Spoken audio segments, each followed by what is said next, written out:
It's pretty small, right? The supply chains of the European defense companies are pretty European due to national security reasons. So there isn't really a huge overlap in terms of stuff coming from the US into Europe and vice versa. So I would say pretty small.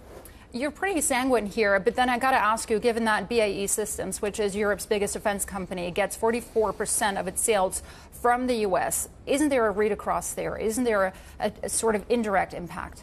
Yeah, I mean, so BAE's US business is a US domiciled business. It's known as BAE Inc., so it's a completely kind of isolated business within the US with a separate board, with a separate management team. So there's no kind of supply chain tariff read across is how I would think about it. The impact for BAE Inc. would be what does the impact of everything that's going on right now have on the US defense budget? And so it's more the US defense budget that is the read for BAE Inc.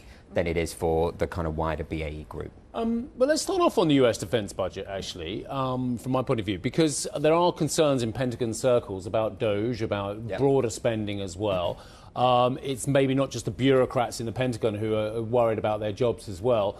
Frontline defense spending, there are concerns about. What is the aspect for that, given the fact that the US is running enormous trade deficits, enormous fiscal deficits as well? Is the outlook for US defense spending as rosy as it has been? There is just a huge amount of uncertainty, right? There's been comments from the Secretary of Defense. There's been a lot around the whole DOGE outlook. And I think the reality is over the next 4 to 5 years, given what is going on globally, we expect US procurement, the US defense budget to grow. The US is obviously refocusing a little bit on the Pacific and pulling out of Europe. But overall, we expect it to grow. But the reality is there is a phenomenal amount of uncertainty, right? And when you speak with clients who go to DC, who speak to companies, no one really has a strong view about what's going to come out of the president's budget that we're going to get at the end of April. So uncertainty on the budget in the short term, I think, is the big focus, We're showing the European defence names on the screen there as well, and mighty rally for all of those big four names there as well, and the rest as well, including BAE Systems. But they are, as we can see on the right-hand side of that screen, I don't know if we've got a shorter-term chart, off their highs as well. Is this a good opportunity, or actually is it the wrong level to start looking at these names again? No, look, I think it's a great opportunity, right? I think what we've seen in Europe right now is that we've seen just this changing mindset and that we now have visibility. We have 5 to 10 years runway of growth as we move towards 3% of GDP.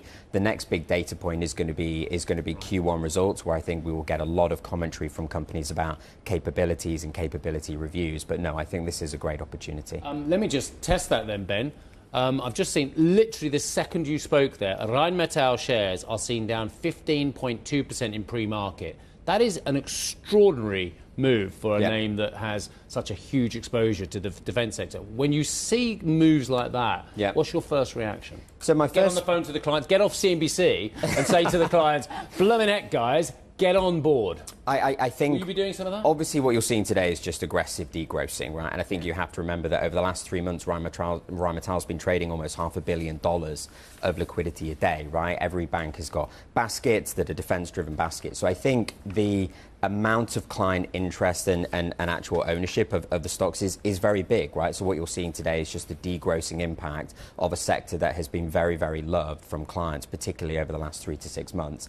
In terms of Rheinmetall per se, you know, we're going to hear from the CEO of Rheinmetall on May the 8th when they report Q1. We're going to get an update in terms of the discussions he's been having with governments across Europe and what it means for him. And I think, pre today, the stock was pricing in a 35 billion sort of revenue line, and he's talked about potential to be 40 to be 50 billion over the next 5 to 10 years. So what is happening today is not going to change that medium-term growth story, but these are very, very well-owned names by clients across Europe and the US.